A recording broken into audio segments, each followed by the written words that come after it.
So in this video lecture, I want to talk about annotation strategies. To succeed in this course, to really succeed in any literature course, you have to learn how to annotate.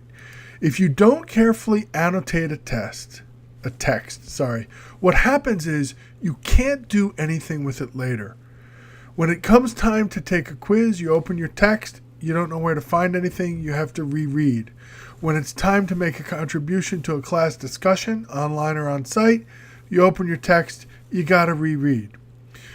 To understand a text, to be able to retrieve material from it so that you can participate in discussions, do well in quizzes, and most importantly, write papers, you have to be annotating the text. You have to be underlining key passages. You have to be indexing in your margin notes to identify the various themes in the text that you could go back and explore later. And you have to be using notes like circles and squares to identify key terms and examples you might want to explore later. It's absolutely vital. Otherwise, you're just setting yourself up to have to reread the material. So spending a little extra time annotating, either while you're reading or every 15 or 20 minutes or so after you've read a few pages and going back, annotating is the key. And until you're annotating well, you will find your work in this class isn't as good as it could be. Let's take a look at a sample annotated page. This is my annotation of the first couple pages of A Jury of Her Peers. And this is kind of what annotated pages should look like. Notice that I've got little one-letter margin notes. Those stand for cultural themes I see in the text. G for gender, I for individualism, N for nature, EP for epistemology, G for gender. I know I had technology and science in here. Those are the one-letter codes that are listed on page 3 of your syllabus that we're going to take a look at again together in a few minutes. Notice that I've underlined some key phrases, quotes that I could bring up in discussions, quotes that I think might pop up in quizzes, quotes that I could analyze and interpret more fully in papers. I'm also circling images, metaphors, literary devices, and annotating them that I see in the text. And I also like to use circles to identify the names of characters when I first encounter them. So literary devices and characters. So if you notice, it's all here.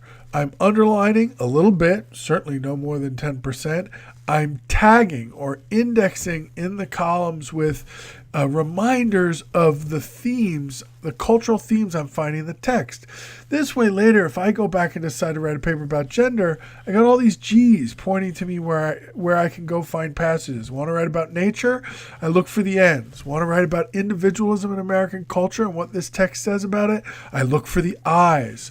Want to write about epistemology, how we can know the truth, if there even is a truth? I look for the EPs. So these tags, these margin tags, these index tags provide a key for you so you can go back and find material and start identifying thematic patterns to interpret and unpack. So let's go back now for a minute to the syllabus and look quickly at some of the different strategies that are outlined there. So the first thing I talk about is underlining key passages. And I talk about the reasons for annotating. Passages address themes. Passages are striking examples of a literary device. Passages are just stuff you think are cool and you might want to talk about in our discussions. You really have to think of underlining as essential to our work, but of course you don't want to overdo it. So I throw out that kind of random number of 10%. Some pages you may underline half the page. Other pages you maybe not underline anything. But on a typical page, you don't want to be consistently underlining more than 10% because then you're just rereading everything when you reread your underlines, as opposed to rereading the key things that you really want to work with. The second technique that I talk about is indexing text with brief margin notes. And this is the one I really want to focus on a bit in this lecture. because there's a couple ways that this can be helpful for us. First of all, I've listed here some of the key cultural themes we're going to be looking at all semester, and I've put little abbreviation marks next to each of them. So most of them are one letter, but some are two letters so we can keep track of them. Now, what I'd like to do is, as a way of kind of introducing and explaining these themes, I'd like to talk about how I see them show up in, how I see them show up in our short story. So when I went over my annotations of A Jury of Her Peers, I found that I had made notes of about at least 6 different important themes in American culture. Gender, which we code as a G. Technology and science. Now the gender one's obvious, right? Masculinity, femininity, the role of men, the roles of women. T/S for me is technology. There's an interesting discussion of the phone and its role in the story. EP for me is an abbreviation for epistemology, which is the philosophical question of how do we know the truth, if there even is a truth, is that truth knowable? And this story obviously is deeply influenced by questions of bias and evidence and the intersection of those questions and legal justice and gender in early 20th century American culture.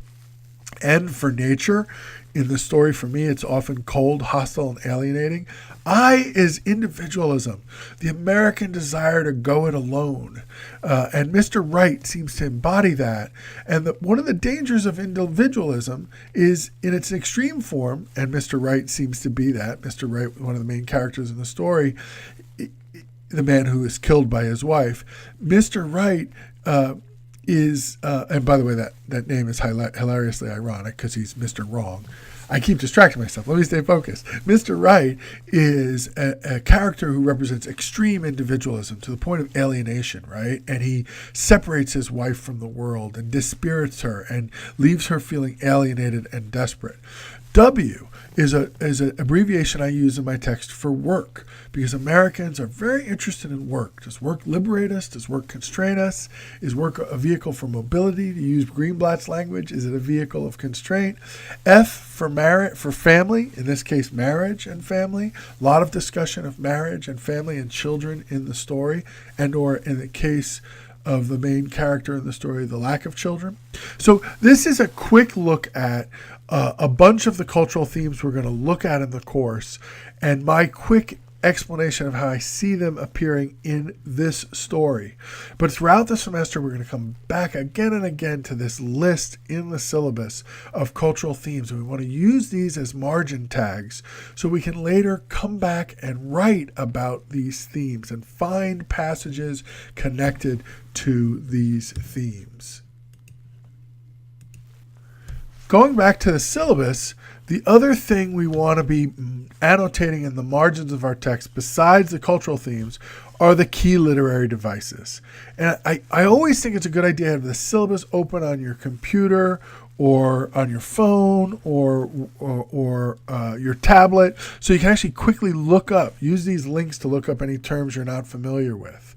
But again, if you remember my annotations of the first 2 pages of the story, I pointed out some symbols and images and metaphors, and you want to be doing that as you go through any text. Now, getting back to this text, Jury of Her Peers, this is just a quick list of 6 or 7 of the key literary devices I found and annotated in the text. And if I annotate them in the text, then when I go into the discussion forum and there's a prompt that says something like, discuss an image from the text and how it communicates or develops the meaning of the text, I've got all sorts of images that I can go to, all sorts of devices like irony and metonyms and metaphors that I could talk about if I want to. And I've tagged them, identified them in the margin of my text. Finally, in the syllabus, I talk about the importance of using circles or boxes to find key words when you review the text. And we might want to think of those as dynamite words, although I never use that word in papers or formal discussion. What I mean about dynamite words is words with particularly resonant connotations. These are often powerful images, symbols, or metaphors that are really going to attract my attention when I'm reading a text and give me lots of cool material to write about. Now, to apply that idea back to our story, I found myself circling the names of characters when they were first introduced. And then I found myself circling or boxing a lot of key images or symbols in this stories.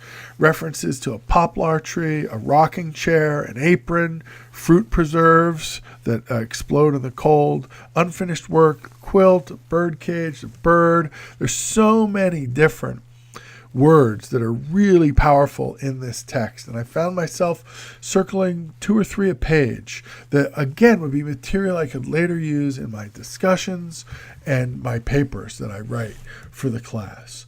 So what I'm trying to say is it's really important to know why and how to annotate. And I hope this lecture has, 1, reminded you what's in the syllabus, and 2, helped you see some ways that you can apply this directly to the story that we're reading for this section of the course, A Jury of Her Peers. Thanks. See you in Blackboard.